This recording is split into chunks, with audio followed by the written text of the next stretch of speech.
요한복음 1장 1절부터 12절까지 우리 함께 합독하겠습니다. 태초에 말씀이 계시니라. 이 말씀이 하나님과 함께 계셨으니 이 말씀은 곧 하나님이시니라. 그가 태초에 하나님과 함께 계셨고 만물이 그로 말미암아 지은 바 되었으니 지은 것이 하나도 그가 없이는 된 것이 없느니라. 그 안에 생명이 있었으니 이 생명은 사람들의 빛이라. 빛이 어둠에 비치되 어둠이 깨닫지 못하더라. 하나님께로부터 보내심을 받은 사람이 있으니 그의 이름은 요한이라. 그가 증언하러 왔으니 곧 빛에 대하여 증언하고 모든 사람이 자기로 말미암아 믿게 하려 함이라. 그는 이 빛이 아니요 이 빛에 대하여 증언하러 온 자라. 참빛 곧 세상에 와서 각 사람에게 비추는 빛이 있었나니 그가 세상에 계셨으며 세상은 그로 말미암아 지은 바 되었으되 세상이 그를 알지 못하였고 자기 땅에 오매 자기 백성이 영접하지 아니하였으나 영접하는 자 곧 그 이름을 믿는 자들에게는 하나님의 자녀가 되는 권세를 주셨으니. 아멘. 여러분하고 오늘 함께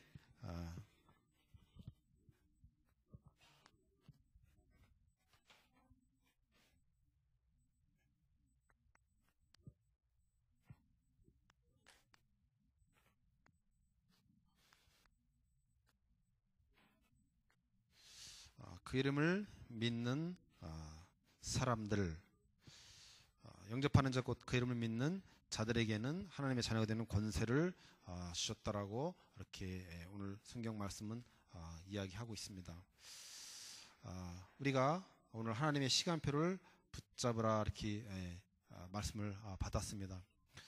우리가 특별 40일 기도를 통해서 꼭 우리가 발견해야 될 기도 제목이 이겁니다. 그래서 나의 소원을 하나님 앞에 관철시키고 내가 이루어야 될 어떤 소원을 하나님께 이루어내고 매달려서 얻어내는 그런 40일이 아니고 하나님의 음성, 하나님의 나를 향한 시간표, 하나님의 나를 향한 그 계획과 뜻과 목적을 발견하는 그런 시간이 돼야 될 줄 믿습니다. 그러니까 우리가 하는 기도가 아니고 듣는 하나님의 음성을 듣는 그런 시간표, 그런 축복의 40일이 되기를 바랍니다. 그래서 우리가 그것을 놓고 계속적으로 우리가 기도해야 될 줄 믿습니다.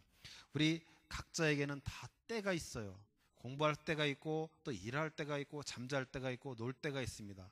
그래서 우리에게 주어진 그 자리, 주어진 그 직분, 여기에 맞는 삶, 이것이 굉장히 중요한 거거든요. 그래서 우리는 우리에게 맞는, 우리 주어진 그 자리에 맞는 그런 삶을 우리가 살아가야 될 줄 믿습니다. 그래서 우리는 피조물이에요. 그리스도 안에서 우리는 새로운 창조물로 태어났습니다. 그럼 새로운 창조물에 맞는 그런 삶을 살아가는 거예요. 그래서 우리가 그 하나님께서 우리를 부르셨을 때는 그냥 부르신 것이 아니고 어떤 고유한 목적을 가지고 부르신 거거든요. 이 세례 요한처럼 하나님이 세상에 세례 요한을 보내신 그 목적이 뭐냐면요, 빛을 증거하라고 보낸 거거든요. 그렇듯이 우리에게도 하나님은 우리 세상에 우리를 보내셨을 때는 우리 각자를 향한 그 고유한 목적과 뜻, 계획이 다 있다는 거예요. 그래서 그 삶에 충실한 삶, 그것이 우리 신앙생활인 것이고 그것이 우리 하나님 자녀의 삶입니다. 그래서 우리가 그 축복을 이 땅에서 누리는 저와 여러분들이 되어야 될 줄 믿습니다. 제가 요즘 계속 지금 요한복음을 계속 이제 묵상을 하고 있는데 성경을 읽을 때마다 너무나 은혜가 많이 됩니다. 이 요한복음은 좀 다른 공간복음들하고는 조금 달라요. 그래서 이 요한복음은 다른 공간복음, 마태복음, 마가복음, 누가복음하고는 그 공간복음은 어떤 일이나 어떤 기적이나 어떤 사건이나 이런 것들을 중심으로 해서 이렇게 쭉 요한복음, 다른 공간복음은 쓰여져 있는데 이 요한복음은 뭐를 때문에 쓰여져 있냐면 예수님이 그리스도를 하신 예수님 자신이 내가 하나님이라는 것을 말씀하는 그런 것이 굉장히 많이 나옵니다. 그래서 에고 에이미 이런 나는 뭐 양의 문이다, 나는 선한 목자다, 나는 무엇이다, 이런 식으로 나는 생명의 떡이다. 이런 식으로 계속 이야기하는 그런 부분들이 많이 나옵니다. 그래서 요한복음에는 크게 7가지의 기적이 나오는데 처음에 물이 포도주를 만드는 그런 기적부터 시작해서 마지막에 죽은 나사로가 살리는 그것까지 이렇게 7가지 기적이 나와요. 그래서 의미 없이 그냥 이렇게 나온 게 아니고 물이 포도주로 시작되는 것은 바로 예수 그리스도의 피를 통해서 우리가 구원을 받는 거잖아요. 그것부터 죽은 나사로가 다시 살아나는 그 부활의 참 소망을 갖게 하는 것까지 구원이 완성되어진 그것까지를 지금 쭉 이렇게 설명을 해 나가고 있습니다. 그래서 요한복음은 크게 주제가 뭐냐면 우리가 잘 아는 대로 요한복음 20장 31절에 잘 나와 있죠. 바로 예수가 그리스도이심을 이야기하고 있는 거거든요. 예수 그리스도를 믿는 믿음으로만 우리가 생명을 얻을 수 있다는 것을 지금 그것을 말씀하고 있는 거예요. 결국 예수가 그리스도라는 거예요. 그러면 이 사도 요한이 왜 이 요한복음을 기록하게 됐을까? 그 배경을 보면요. 이게 요한복음이 어디서 쓰여졌냐면 에베소서라는 곳에서 쓰여졌어요. 에베소서에서 사도 요한이 그 성도들에게 이렇게 말씀을 가르치는데 그들이 안 받아요. 아니 바울 사도가 세운 교회 사람들인데 지금 뭐 몇 년이나 지났다고 이 요한복음이 쓰여진 시기가 AD 한 80년에서 한 90년 정도 이 정도에 쓰여졌다라고 얘기하는데 그럼 바울 사도가 복음을 증거해서 또 이렇게 교회가 세워지고 지금 몇십 년 안 지났거든요. 지금 우리가 오해한다라고 하면 우리는 지금 시간이 거의 2000년이 흘렀기 때문에 뭐 오해할 수도 있다라고 하지만 바울이 세우는 그 교회가요 몇십 년도 안 가서 그 복음을 오해하는 거예요. 왜 오해하냐면요. 그때 당시에 헬라의 영향을 많이 받아가지고 영지주의라는 것이 이렇게 교회 안에 들어와져 있었습니다. 그 영지주의는 뭐냐면 물질은 악하고 오직 영만 선하다라는 그런 생각들을 가지고 있는 거예요. 그러니까 하나님이 그 영이신 하나님은 선하잖아요. 근데 어떻게 그 죄악된 육체의 몸을 가지고 이 땅에 올 수 있냐 이거예요. 이런 식으로 계속 복음을 오해하는. 그래서 그 사람들에게 인간으로 오신 그 하나님을 그래서 말씀이 육신이 돼서 이 땅에 오신 그 예수님을 증거하는 그 이유로 지금 요한복음이 쓰여지고 있는 거예요. 그래서 계속 예수가 그리스도 되신 예수가 하나님의 아들 그리스도이신 우리 인간들이 세상에 빛 대신 그분이 왔는데 알아보지를 못하니까 알아보지를 못하니까 그분을 말씀으로 계속 설명해 나가는 거예요.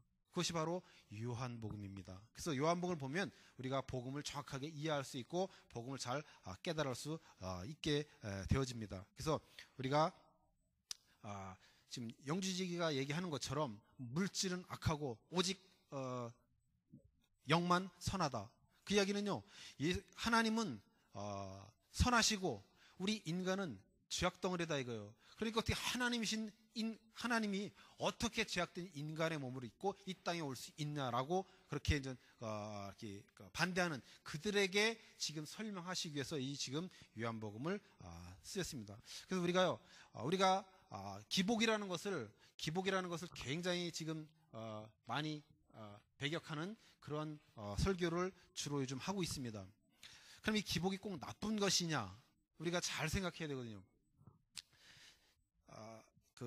명성교회 평신도가 그 교회 김사만 목사님에게 보낸 글이 카톡에 올라와가지고 제가 그것을 쭉 읽어봤습니다. 그랬더니요, 그 성도가 그 김사만 목사님 누구냐면요, 대한민국에 5만 명 되는 명성교회 담임 목사님이고 WCC 운동의 그 대표예요, 그분이. 근데 그 성도가 그 자기 담임 목사님한테 보낸 그게요. 근데 거기 내용에 보면 무슨 내용이 있냐면 뭐 이렇게 그 교회 성도랑 장로님이랑 재판이 지금 이렇게 붙어 있고 그 교회 재정 장로님이 자살하고 막 이런 여러 가지 사건이 있어요. 그래서 그 성도와 목사님이 지금 재판을 진행 중이에요. 그러니까 거기에 그 성도가 목사님은 재판에 이겨도 지는 것입니다. 라고 그렇게 글을 쓰면서 내가 처음에 이 교회에 왔을 때 목사님은 새 신자반에서 내게 가르쳐 주신 것이 무엇이냐? 십자가의 죽음과 부활과 생명이다 이거요. 근데 어느 날부터 목사님의 설교는 세상적인 성공으로 가졌고, 기복적으로 가졌고, 축복받는 것으로 가졌고, 십자가 죽음과 그것은 온데간데 없어지고 오직 세상적인 축복만을 위해서 그렇게 목사님이 설교해. 그 결과가 지금 오늘의 결과입니다 라고 그렇게 쭉 써놨어요. 그래서 그것을 읽어보면서 참 많이 공감이 되어졌어요. 그래서 그러면 우리에게 주어진 이런 세상적인 축복, 이런 것이 다 나쁘냐? 그럼 우리가 이 땅에서 누리지, 그런 모든 것들은 다 이 영주주의에서 얘기하는 것처럼 누리지 말아야 될 것이냐? 그것은 아니에요. 하나님은요, 하나님을 계시해 놨는데 모든 만물에도 다 계시를 해놨고, 다 계시를 해놨어요. 그 이야기는 계시를 해놨다는 것은 하나님의 영광이 모든 만물에 다 깃들어져 있어요. 그러면 우리 이 땅에서 우리가 육신적으로 세상적으로 누려야 될 그런 축복도 하나님이 허락하셨으니까 우리에게 주어져 있는 거예요. 근데 그것을 추구하는, 우리가 그것 때문에 예수를 믿고 우리가 그것 때문에 신앙생활하는 것은 잘못됐다라는 거거든요. 그것은 따라오는 것이, 우리가 그것을 추구해야 될 것이 아니라는 것이에요. 근데 지금 자꾸 우리가 이것을 위해서 살아가고 있으니까, 신앙생활을 하고 있으니까 그런 거예요. 우리가 지금 교회 이름을 내기 위해서, 제 친구가, 저희 형수님이 그 순복음교회를 다닙니다. 그러니까 처음에 자랑한 게 뭐냐? 교회 자랑했어요. 늘 저한테. 누구 자랑했냐? 조영기 목사님 자랑했어요. 그리스도 자랑 안 했습니다. 그러니까 그런 식의 지금 신앙생활들이 우리 한국교회가 지금 나아가고 있단 말이에요. 우리는요, 오직 그리스도만 자랑해야 되잖아요. 교회를 자랑하는 게 아니고. 근데 지금 많은 한국교회들이 그게 결국 이것을 위해서 가고 있는 거거든요. 이런 배경 속에서 지금 요한복음이 쓰여져 있는 거예요. 그래서 여러분들이요, 이 요한복음을 공부하면 이렇게 읽으면서 정말 예수님이 그리스도라는 사실, 예수님이 누구신지, 하나님이 누구신지 더욱더 깊이 아는 축복을 누려야 될 줄 믿습니다. 뭐 마태복음, 마가복음, 누가복음 다 각자 그 목적과 그것을 가지고 다 쓰여진 거예요. 예를 들면 마태복음은 누구를 향해서 썼냐면 유대인들이 예수님이 가난한 목수의 아들로 오니까 그것을 인정하지 않는 거예요. 아니, 우리가 기다리는 것은 정치적이고 우리를 로마에서 해방시켜줄 그 왕, 아주 강력한 그 왕, 자기들을 가난해서 해방시켜줄, 부유하게 만들어줄 그런 경제적인 오병이의 기적을 일으키는 그 왕, 이런 것들을 생각하고 있단 말이에요. 그러니까 그 족보부터 쭉 나오는 이유가, 그래서 예수님이 왕으로 이 땅에 오셨다는 것을 증명하기 위해서 그 마태복음을 쓰고 있는 것이거든요. 오늘 강단 말씀에서도 우리가 외모를 중시하지 말라고 그랬습니다. 여러분, 외모하니까 우리가 첫 번째 생각되는 게 뭐예요? 얼굴, 복장, 이거잖아요. 그게 자꾸 우리가 속는 거거든요. 외형이 뭐냐? 외모가 뭐냐? 우리가요, 나를 드러나는 거, 그게 바로 외모를 중시하는 거예요. 내가 성공을 해서 달려가는 거, 그게 외모를 중시하는 거예요. 다른 게 아니에요. 얼굴 뜯어고치, 얼굴 이쁘게 하려고 하는 것이 외모를 중시하는 것이 아니고요. 정말 그것, 우리가 세상을 성공을 향해서 달려가고, 어떤 세상에서 나의 어떤 자리를 드러내려고 하고, 높아지려고 하고, 아까 우리 조양메스 목사님이 그리스도가 목표가, 끝이 그리스도가 아닌 모든 것들을, 그거를 지금 말씀하고 있단 말이에요. 그래서 우리가 외형을 중시하는 것, 겉으로 드러나는 성적보다 더 중요한 거, 성공보다 더 중요한 거, 그 그리스도라는 거예요. 그리스도 이외에 중시하는 모든 것들, 그것이 다 외모를 중시하는 것입니다. 그런 것에서 우리가 벗어나자라고 하는 거예요. 마가복음은 뭐를 얘기하냐? 섬김의 종으로 오신 예수님. 그러니까 그 하나님의 명령 앞에 예수 그리스도 이 땅에 종된 모습으로 오셔가지고 그 모든 핍박들을 다 품고 십자가에 죽으신 그 종의 모습, 그것을 지금 설명하고 있는 거예요. 그래서 그것은요, 로마인들에게 쓴 거예요. 그래서 마태복음에는 왕으로 오신 예수님을 쓰여졌기 때문에 거기에 동방박사들이 예수님께 경배하는 거 있죠. 그런 내용들이 그래서 나와요. 근데 마가복음에는 그런 탄생 기사가 없어. 종으로 왔기 때문에. 그러니까 이 땅에 오셔서 뭐 제사 드리고 또 예배하고 뭐 이런 부분들이 있죠. 그런 부분들이 이렇게 다 나옵니다. 그리고 누가복음은 인자로 오신, 사람의 모습으로 오신 그 예수님, 하나님을 설명하고 있습니다. 그러니까 사람으로서 지켜야 될 절기 뭐 이런 모든 것들을 다 지키면서 예수님이 자라나는 그 성장 과정까지 쭉 나와. 대신에 대신에 뭐가 없냐? 탄생기사 이런 것들이 동방박사 이런 얘기가 없습니다. 그러니까 다 의미가 있이 다 쓰여진 거예요. 그냥 이렇게 자기들이 어떤 자신들의 생각에 의해서 그냥 저 사도가 마가복음을 썼으니까, 마태복음을 썼으니까 나도 요한복음 하나 써야지, 그런 차원에서 쓴 것이 아니라는 거예요. 하나님께서 다 고유한 목적을 가지고 다 허락하신 그런 부분들입니다. 그래서 이 요한복음은요, 예수 그리스도는 바로 하나님이시며 오직 그분을 믿는 믿음으로서만 우리에게 생명이 주어진다는 요한복음 20장 31절에 그 말씀이 주제, 그것은 곧 성경의 주제라고 나와 있습니다. 근데 이 하나님이 이 땅에 육신의 몸을 입고 오셨어. 근데 어두움이 깨닫지를 못해요.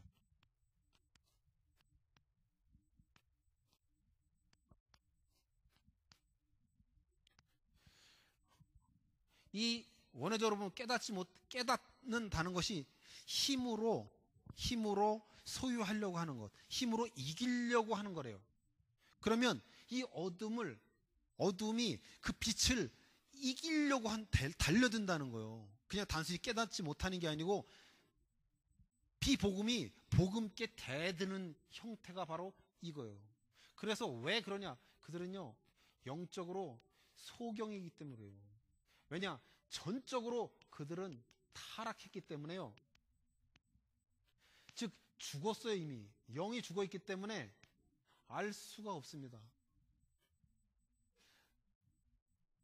당연한 거예요. 어둠이 깨닫지 못하는데, 왜냐? 그들은 영적으로 죽어있기 때문에, 전적으로 타락했기 때문에 그들은 빛을 깨달을 수가 없습니다.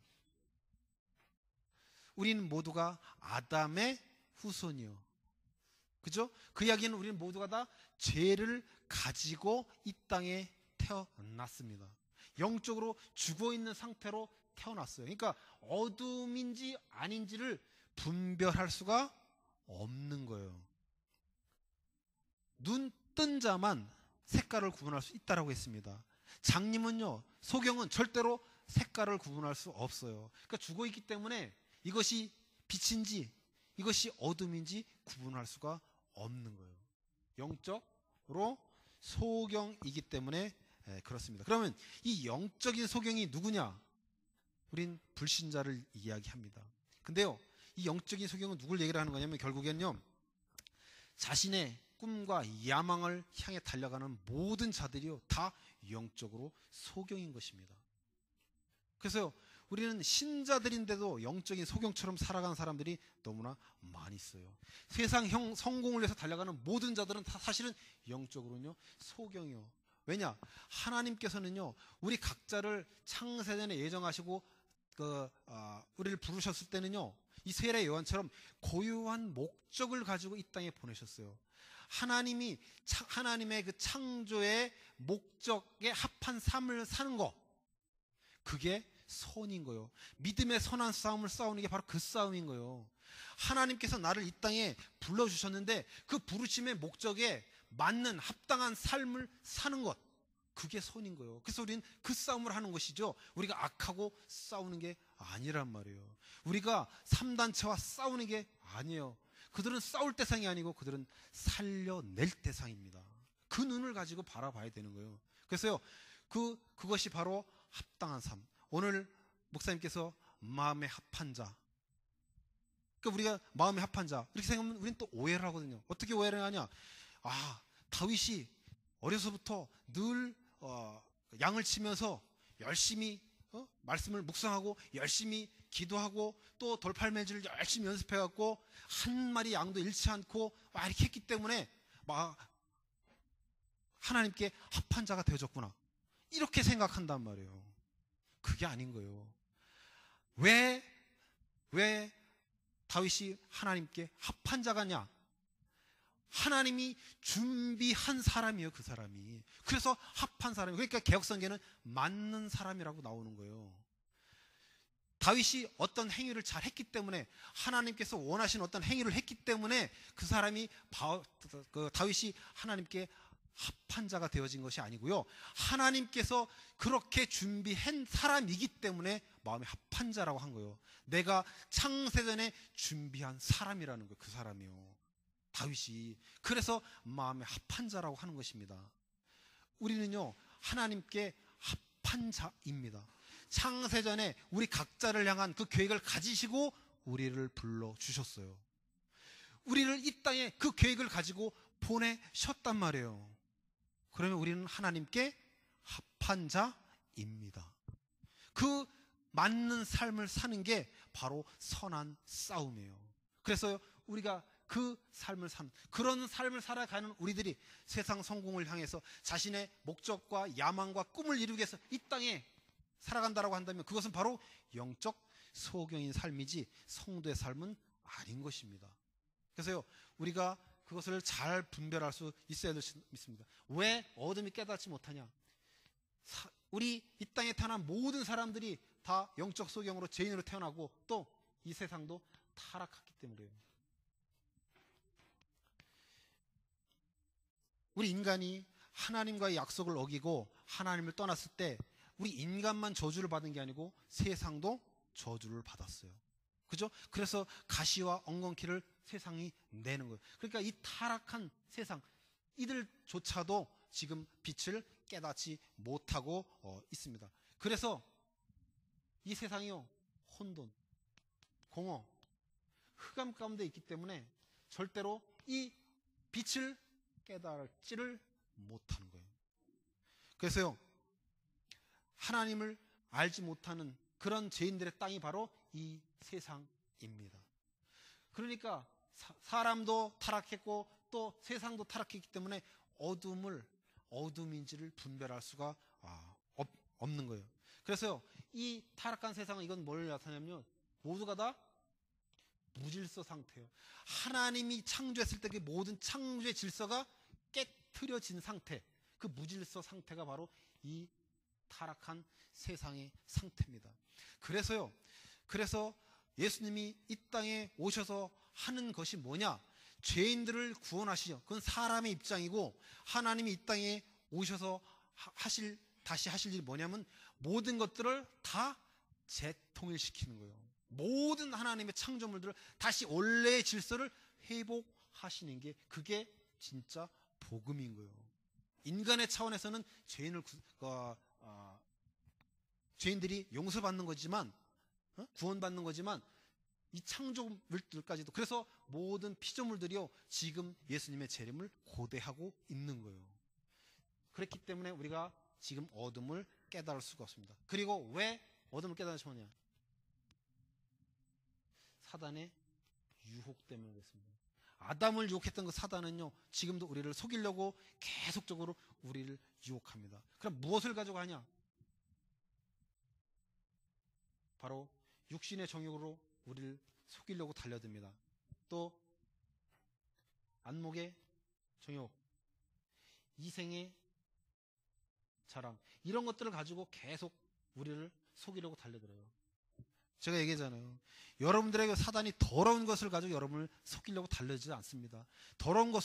아주 더러운 것을 가지고 여러분이 속이려고 하면 여러분이 속아요? 안 속아요. 여러분 똑똑하거든. 안 속습니다. 그러니까 사단은요, 이런 것들을 가지고 우리를 이게 곧 뭐예요? 나를 증명하는 신앙이에요. 나를 자랑하고 나를 과시하는 이런 신앙들이 바로 이거예요. 말로는 내가 대통령이 되면 예수를 믿으라고 해갖고 많은 사람들한테 영적 영향을 끼쳐서 많은 사람을 믿게 하려고 내가 지금 이렇게 신앙생활 한다라고 우리는 말로는 그렇게 하지만요, 그렇게 해서 복음이 전파되어지고 증거되는 게 아닙니다. 순교자들의 그 예수 그리스도의 피를 통해서 복음이 증거되어지는 거예요. 12사도가요 전부 다 정상적으로 그냥 죽은 사람이 없어요. 전부 다 순교했습니다. 베드로도 십자가에 거꾸로 매달려 죽었잖아요. 다 12사도가 다 그렇게 죽었어요. 평안하게 죽은 사람이 한 사람도 없습니다. 우리는요, 그래서 나를 증거하고 나를 증명하고 나를 자랑하는 그 신앙생활에서 벗어나야 돼. 이것을 가지고 계속적으로 사단은 우리를 속입니다. 네가 드러나야 될 거 아니냐, 너네 교회가 드러나야 될 거 아니냐, 너네 목사님이 드러나야 될 거 아니냐, 그렇게 우리를 자꾸 속이고 있는 거예요. 이것을 가지고 속이면 속아 넘어가니까. 근데 다른 것을 가지고 속아 넘어가요? 안 넘어가거든요. 여러분에게요, 1페소를 가지고 속이면 여러분이 속아요? 안 속아요. 요즘 아이들은 1페소 줘도 안 가져요. 바닥에 1페소가 떨어져서 안 죽습니다. 근데 1000페소, 10,000페소면 이런 갸우뚱갸우뚱 한단 말이에요. 그래서 조금 더 많은 걸 주면요, 그대로 다 양쪽 걸 다 취하려고 아주 합리적인 것으로 생각해서 난 이것도 취하고 이것도 취한다라고 하지만 두 주인을 섬길 수는 없는 거예요.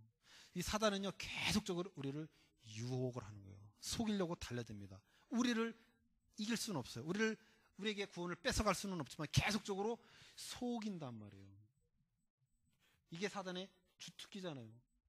지금도 이것을 계속 속기 때문에 많은 사람들이 지금 어둠이 깨닫지 못하고 있습니다. 그래서 이 어둠이요, 빛을 이기려고 지금 달려드는 시대가 지금 이 시대예요. 어둠이 빛을 이길 수 있어요? 없어요. 여러분 인터넷 한번 봐보세요. 완전히 개독교 해가지고 여러분 박주영이가 모든 핍박을 다 받아내고 있어요 지금. 왜 그러지 알아요? 딱 한 이유예요. 박주영이가 공을 못 찼기 때문이라고 생각하죠. 천만입니다.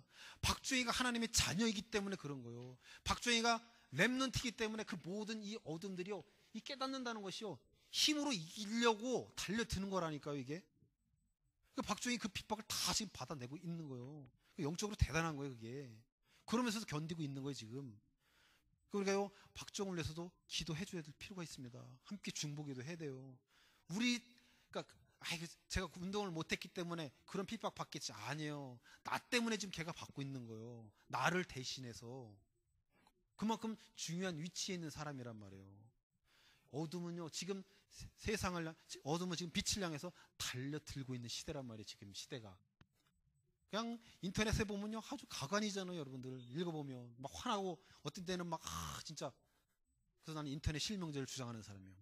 함부로 좀 제발 못 썼으면 좋겠어요. 어쨌든 여러분들이요, 이 땅에 하나님 나를 왜 보내셨는지 그 이유와 목적을 잘 아는 그런 여러분들이 되실지입니다. 근데 그 중에서 그 이름을 믿는 자들이 생겨나게 되는 거예요. 전부 다 빛에 대항하는 것이 아니고 그들 속에 곧 그 이름을 믿는 자들이 생겨나게 되어집니다. 그래서 그 이름을 믿는 자들은 곧 예수 그리스도를 믿는 자들을 얘기하겠죠. 예수가 그리스도임을 믿는 자들. 그래서 이 예수 그리스도를 믿는다는 것은요, 무엇을 믿는 거냐면 바로 말씀을 믿는 거예요. 오늘 태초에 말씀이 계시니라. 말씀이 하나님과 함께 계셨으니 이 말씀은 곧 하나님이시라. 이 말씀이 곧 하나님이라는 거예요. 말씀이 하나님이시고, 말씀이 하나님이시라는 것은 말씀이 곧 예수님이라는 거예요. 말씀이 곧 성령이시라는 거예요. 이것을 믿는 거예요. 그러면 우리가 말씀하니까 어떤 말이나 그런 언어적인 그런 생각으로, 그런 개념으로 우리가 받아들일 수 있습니다. 이 말씀은 그런 단순한 언어가 아니고 이 곧 하나님의 능력과 뜻을 나타내는 게 바로 말씀이에요. 말씀은 능력이 있다는 것이, 말씀이 하나님이기 때문에, 말씀이 예수님이기 때문에 능력이 있다라고 그렇게 이야기하는 것입니다. 태초에 예수 그리스도께서 존재하셨고, 그렇죠? 그리고 그 태초부터 종말까지 그 예수 그리스도는 존재하면서 예수 그리스도는 지금도 우리를 위해서 일하시고 지금도 우리와 함께 역사하시고 또 앞으로 그 구원을 완성해내실 그분이 바로 예수 그리스도입니다. 그래서 그 말씀을 믿는 거예요. 그래서 이 말씀은요, 어떤 능력이 있냐면 바로 창조의 능력이 있어요. 말씀으로 천지를 창조하셨잖아요. 그러니까 그래서 그 말씀은 하나님의 능력이고 뜻이라는 거예요. 단순히 그냥 언어적인 것이 아니고, 그리고 그 말씀을 통해서 하나님은요 계시를 하십니다. 그리고 그것을 말씀을 통해서 구원을 하셔요. 이게 말씀의 능력이요. 이 계시 같은 것을 보면요, 모든 만물에도 또 성경으로도 하나님은 계시하고 계십니다. 율법도 그런 것이거든요. 율법도 결국 하나님의 말씀이잖아요. 그래서 우리가 이 말씀을 통해서 여러 가지를 깨달을 수 있게 되어집니다. 여러분, 그냥 단순히 언어적인 것이라고 한다라고 하면 태초에 하나님이 천지를 창조하시니라 라고 했으면 하나님이 쓰셨던 언어는 무엇일까? 영어인가? 한국말일까? 아니면 따갈로그인가? 그러니까 단순한 말 언어가 아니고 그 말씀은 곧 하나님의 능력과 뜻을 나타낸다는 거예요. 태양이 있고 태양에서 나오는 빛이 있어요. 그죠? 그것은 다른 거예요.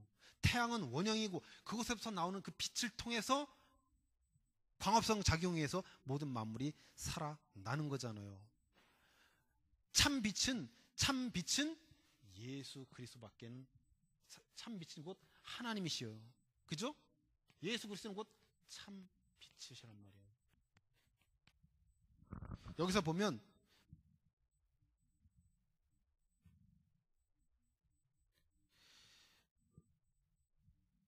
예수님이 참빛, 곧 세상에서 각 사람에게 비추는 빛이 있었다라고 합니다. 그럼 여기서 얘기하는 이 참빛은요, 이 참은 거짓에 반대되는 개념을 참이라고 하지 않고 여기서 쓴 이 단어는 무엇을 얘기를 하냐면요, 부분적인 것에 반대. 그러니까 완전하다는 거예요. 온전한 빛이라는 거예요.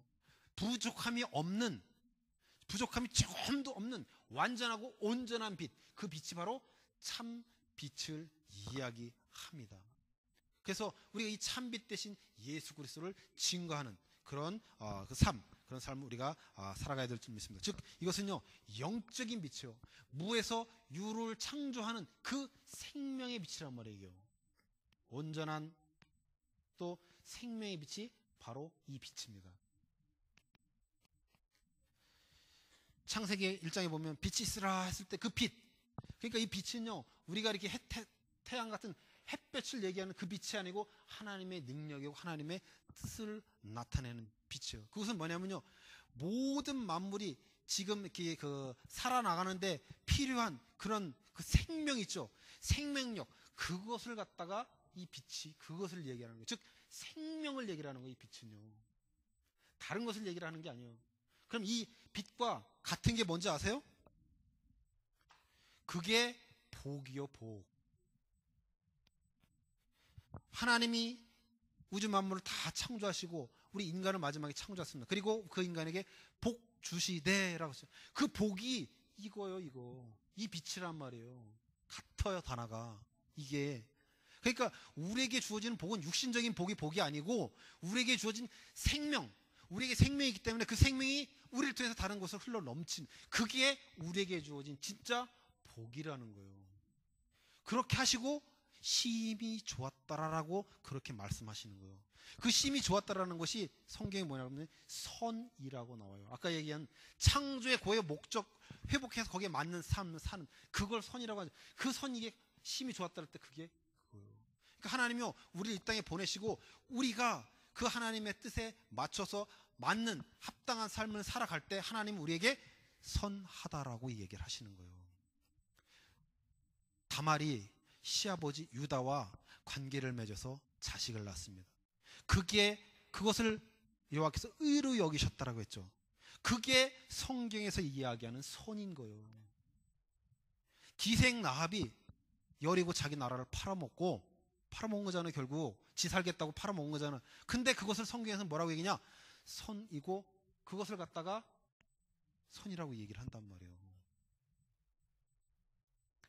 오늘 조상 메시지에서 여호수아 때요. 여호수아가 아이성을 정복하고 거기서 나오는 모든 어린아이들까지도요, 모든 짐승이 작은 것까지도요 다 죽였습니다. 어린아이까지 죽였다니까.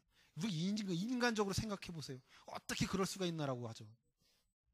그게 성경에서는 선하다라고 얘기하는 거예요.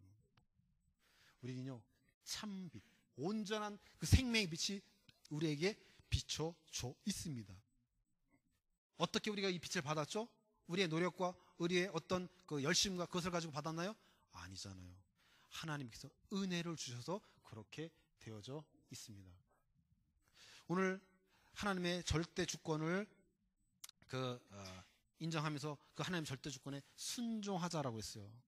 그러니까 우리 각자를 향한 고유한 목적이 창세전에 지금 다 계획되어져 있고 창세전에 이루어졌다라고 우리가 지금 오늘 말씀을 통해서도 들었습니다. 그러면 그 말씀이 그러면 내가 앞으로 5년 후, 10년 후, 20년 후 내가 지금 아무리 열심히 일한다라고 해가지고 내가 열심히 하나님 앞에 기도한다라고 해서 그것이 바뀌냐? 바뀌지 않고 그대로 되어지면 내가 굳이 뭐 기도할 필요가 있냐? 내가 열심히 살아갈 필요 있냐? 이렇게 생각하는 냄새가 상당히 있잖아요. 여러분 어떻게 생각하세요? 내가 기도한다라고 되어지는 게 아니고 하나님의 계획대로 되어지거든요. 실제로 내가 열심히 산다고 해서 잘 살아지는 게 아니에요. 하나님의 계획한 그대로 되어지는 거예요. 그럼 우리가 할 필요가 없지 않냐 이거요. 뭐라 할 거냐요. 렘넌트가 그렇게 생각할 수 있잖아요. 그렇지 않다는 거예요. 여러분이요 진짜 그리스도를 알게 되면 그렇게 방종으로 안 가지는 게 복음인 거예요.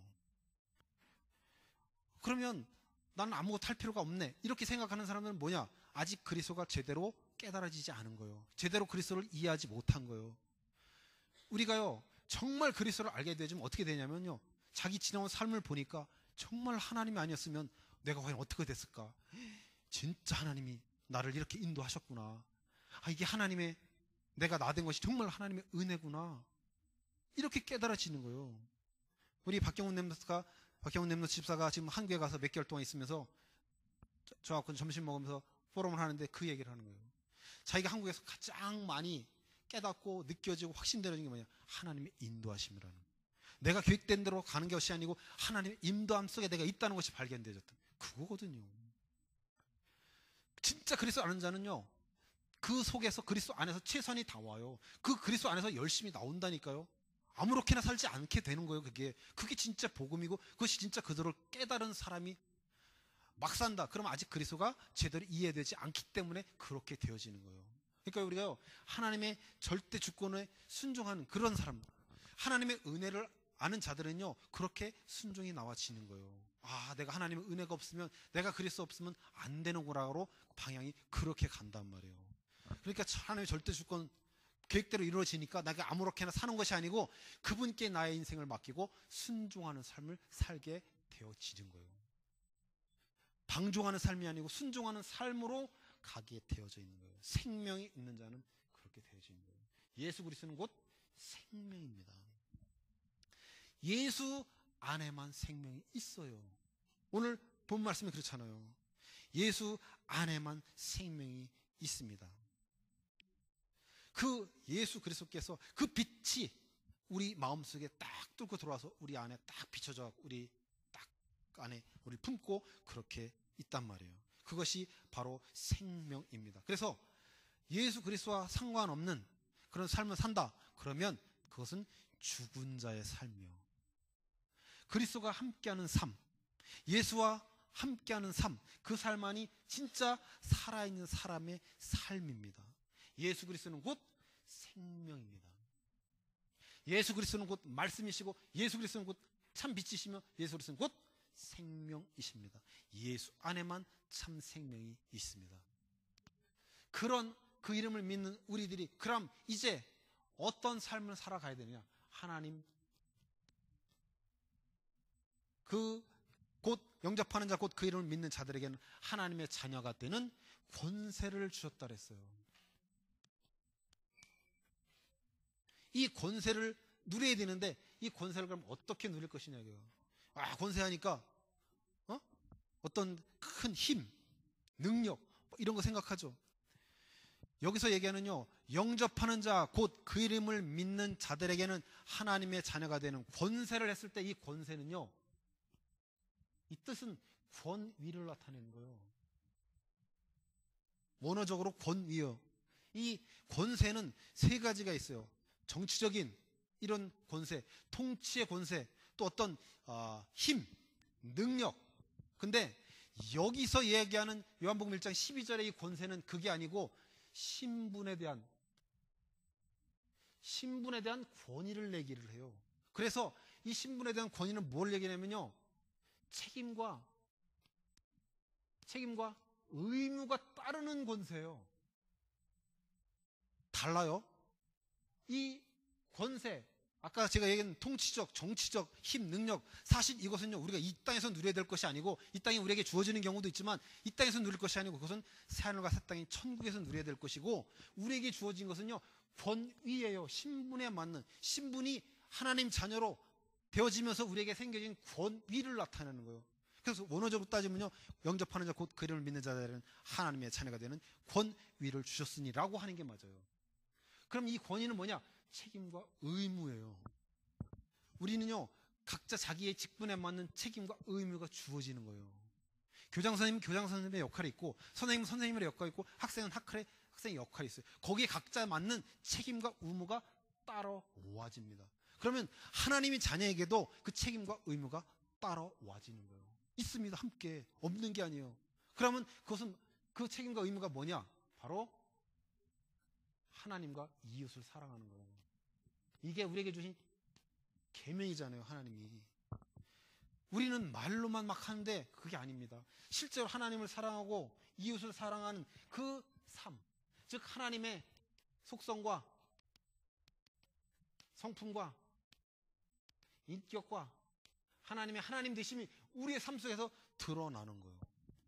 그것을 드러내는 삶, 그것이요 우리의 책임과 의무예요. 나는 하나님의 자녀니까, 나는 랩런트니까 아무렇게 해놔도 되고 모든 것을 다 상관없고 미래가 완전히 보장되어 있으니까. 아닙니다.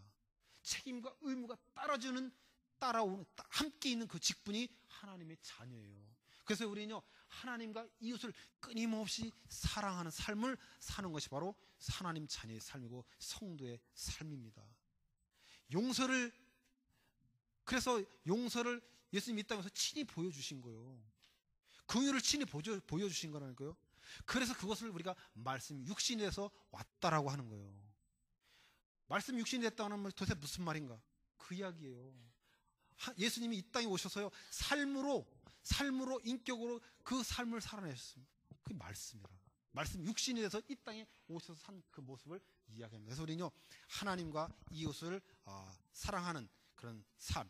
그래서 우리의 삶 속에서 그 성령의 9가지 열매들이 계속적으로 나타나는 온전한 공유, 그러니까 온전한 용서, 온전한 긍휼, 온전한 온유, 완전한 사랑, 이런 것들이 계속 우리 삶 속에서 나와지는 거예요. 나오는 삶. 그것이 바로 하나님과 이웃을 사랑하는 삶이요, 그것이 바로 하나님 자녀의 삶의 원리입니다. 하나님과 이웃을 사랑하는데, 그럼 하나님과 이웃을 사랑하는 삶이 어떤 삶이냐? 바로 빛을 증거하는 삶이에요. 하나님께서 왜 우리를 이 땅에 보내셨다고요? 빛을 증거하라고. 우리를 증거하라고 보내지 않으셨습니다. 세례 요한은요, 자기를 드러내지 않았어요. 세례 요한도 그 시대에 지도자가 될 수 있는 사람이 있어요. 근데 세례 요한은 자기 자신을 드러내지 않고 오직 참 빛, 그 빛만을 증거했습니다. 그래서 그 사람들이 오해하잖아요. 그가 약대 옷을 입고, 세례 요한은 제사장 아들이잖아요. 사가랴의 아들이잖아요. 제사장이요. 그럼 제사장은요, 그 옷 있잖아요. 에봇, 그거 아름다운 옷. 음식도요, 아주 음식도 골라서 먹어요. 좋은 음식만 먹습니다, 제사장들은. 근데 그거 다 버리고 약대 털옷 입고, 부정한 짐승의 상징인 약대 털옷을 입고, 메뚜기와 석청을 먹고, 그 사람들은 그 겉모습만 보고 또 따라가는 거. 세례 요한처럼 정의를 부르짖고. 그게 아니에요. 그 율법, 자기들이 하나님을 잘 섬긴다고 하는 그 유대인들을 향해서 자기들이 그것을 아주 보여주는 거예요. 그게요, 세례 요한이 빛을 증거하는 삶. 이것이 우리가 이 땅에 살아가야 되는, 하나님께서 우리를 창조하신 그 창조에 합당한 목적, 그것에 맞는 삶, 그 삶이 바로 세상에 빛을 비추는 사람입니다. 그래서 우리가 이 빛을 비추는 삶을 우리가 살아야 될 줄 믿습니다. 하나님께서 우리를 보내셨다고 하면요, 너무나 감사한 일이요. 왜냐? 어떤 목적을 갖고 보내셨다는 거잖아요. 그 목적을 갖고 보내셨다는 것은요, 우리를 향한 계획과 뜻이 있다는 거예요. 즉 우리의 삶에, 나의 삶에 지금 하나님이 간섭하고 계시는 거예요. 얼마나 감사해요. 나 혼자 살아가는 게 아니고 하나님 지금도 끊임없이 나를 간섭하시고 내 삶에 개입하셔갖고 나를 이끌어 가신다는 거예요. 얼마나 감사해요. 우리가 감사해야 될 이유가 너무나 많은 거예요. 이것이 빛을 증거하는 게 곧 하나님의 영광을 위한 삶이 되어지는 것입니다. 그래서 우리는 무엇을 하든지 먹든지 마시든지 무엇을 하든지 하나님의 영광을 위해서 살아가야 돼요. 하나님의 뜻과 계획과 목적을 이루는 삶, 그 삶. 우리는요, 우리 이 세상에 나의 영광을 드러내는 것이 아니고요, 우리 자신의 영광을 드러내는 것이 아니고 하나님이 이 땅에 우리를 보내신 그 보내심의 그 목적에 합당한 그 삶, 그 영광을 드러내는 삶. 그러니까 항상 우리가 생각해야 될 것이요, 내가 왕의 자리에, 내가 하나님의 자리에 가려고 하는 것. 내 스스로 내가 모든 것을 다 할 수 있다라고 생각하는 것은요, 하나님이 필요 없다라고 생각하는 것과 똑같은 거예요. 그것이 아니고 나는 연약해. 내가 연약할 때 그리스도가 강함 되시는 거군요. 그렇듯이요, 우리가 늘 하나님의 영광을 위해 살아가는 그런 삶을 우리가 살아가야 될 줄 믿습니다. 그 싸움, 그것이 선한 싸움이다라고 했어요. 그래서 그러니까 영적 싸움은 바로 그 선한 싸움을 싸는 거예요. 하나님이 나를 이 땅에 보내셨는데 그 보내신 그 목적에 합당한 삶을 내가 지금 사느냐 못 사느냐, 그것에 대한 싸움이에요. 마귀의 싸움이 아니에요. 사단과의 싸움이 아니에요. 사단은 여러분을 절대로 이길 수 없습니다. 없어요. 여러분을 절대로 실패시킬 수 없어요. 여러분을 절대로 여러분의 구원을 뺏어갈 수 없습니다. 아멘? 그 삶을 우리가 사는. 그래서 우리가 중요한 것은요, 결론적으로 우리는요, 예수 그리스도 위에 세워져야 됩니다. 우리의 삶이 예수 그리스도 그 위에 서지 않으면, 예수 그리스도는 곧 반석이라고 했어요. 이 예수 그리스도에 세워지지 않는 모든 삶은요, 다 모래 위에 지은 그 집처럼 언젠가는 다 무너질, 여러분의 힘과 능력으로 살아간다면 반드시 한계에 부딪힐 수 있는, 여러분이 성공만을 위해서 달려간다고 한다면, 말로는 하나님의 영광을 위해서 내가 성공해야지라고 하면서 달려가는 그 모든 것들이 어느 날 여러분이 예수 그리스도의 위에 세워지지 않은 모든 것들은 다 무너집니다. 그리고 예수 그리스도 안에 세워져야 돼요. 여러분들이요, 예수 그리스도 안에 있다는 사실 꼭 기억하시길 바랍니다. 우리는요, 여러분이 성령 충만할 때든 성령 충만하지 않을 때든 공부를 잘하든 못하든 여러분이 정말 예수 그리스도를 믿는다라고 한다면 여러분 안에는 생명이 있습니다. 그 이야기는요, 우리가 예수 그리스도 안에 있다는 거예요. 그래서 예수 그리스도 위에 우리가 세워져야 되고 예수 그리스도 안에서 세워져 있어야 됩니다. 그 사실을 확인하는 거예요. 그러니까 하나님이 함께, 조장메시지 목사님 말씀 주셨잖아요. 흑암을 꺾어 주십시오 라고 기도하지 말라고 하셨잖아요. 이미 흑암이 꺾여졌거든요. 하나님을 믿는 자들에게는요, 앞으로 꺾어질 것이 아니라고 말씀하셨습니다. 아멘입니까? 그러니까 우리가 기도를 바로 해야 되는 거예요. 여러분이 가서 게임할 때도요, 나쁜 짓 할 때도 여러분 속에 정말 생명이 계신다고 한다면, 여러분 속에 정말 예수 그리스도가 계신다고 한다면 여러분은 그 안에 있습니다. 그러니까 우리는요, 하나님이 함께 한다는 사실, 예수 그리스도가 함께 한다는 사실을 누리고 가는 거예요. 확인하고 가는 거예요. 앞으로 함께 있을 것이 아니고요. 무슨 소리인지 아세요? 하나님이 함께 한다. 그래서 우리는 예수 그리스도와 함께 세워져야 됩니다. 예수 그리스도 위에, 예수 그리스도 안에 예수 그리스도와 함께 세워져 가는 거예요. 그래서 이 땅을, 하나님의 나라를 이루는데 하나님 우리를 무엇으로 삼으셨느냐? 동역자로 우리를 인정해 주신단 말이에요. 우리 지난 2주 전인가요? 기도수첩에 그 디모데후서 6장에 1절에 보면 하나님께서 우리를, 하나님의 일을 감당하는 동역자로 우리를 인정해 주신대요. 그러니까 하나님의 나라를 이 땅에 이루는데 예수님과 예수 그리스도와 함께 이루어 가는 거예요. 그래서요, 우리의 삶이 예수 그리스도 위에, 예수 그리스도 안에 예수 그리스도와 함께 세워져 가야 되는 것입니다. 이것이 성도의 삶이요, 세상적인 성공을 위해서, 세상적인 축복을 위해서 달려가는 그런 삶 말고, 하나님께서 우리를 창조하셨을 때 그 고유한 목적, 고유한 뜻, 고유한 그 계획, 그것에 맞는 삶, 그것을 이 땅에 확인하며 누리며 이루어가며 그는 삶, 즉 세상에 참빛 대신 그 그리스도를 증거하는 삶, 참빛 대신 예수 그리스도를 전파하는 그 삶, 그 삶을 하나님은 이 땅에서 우리가 그 삶을 살아내도록 우리를 인도해 가시고 우리를 간섭하여 가시면서 우리를 인도해 가시는 겁니다. 우리가 하나님의 자녀라는 사실, 이 하나만이라도 우리는 어마어마한 감사와 또 감사가 넘칠 수 있습니다. 여러분요, 미래 걱정하지 않아도 돼요. 정말 그리스도를 알게 되어지면 순종의 삶을 살 수 있게 되어집니다. 여러분들이요, 우리가 말씀 앞에 늘 순종하고 또 하나님의 그 부르심의 목적에 순종한 그런 삶을 우리가 사는 그런 우리들이 되어야 될 줄 믿습니다. 이제는 우리 구주 예수 그리스도의 크신 은혜와 하나님 아버지의 무한하신 사랑하심과 성령의 내주인도 교통 역사하심이 그리스도 위에, 그리스도 안에, 그리스도와 함께 세워져 가기를 원하는 우리의 모든 삶과 우리의 또 학업과 우리의 산업과 또 목사님이 밟으실 싱가포르와 미얀마와 또 말레이시아 그 현장 위에 이제로부터 영원까지 항상 함께 있을지어다. 아멘.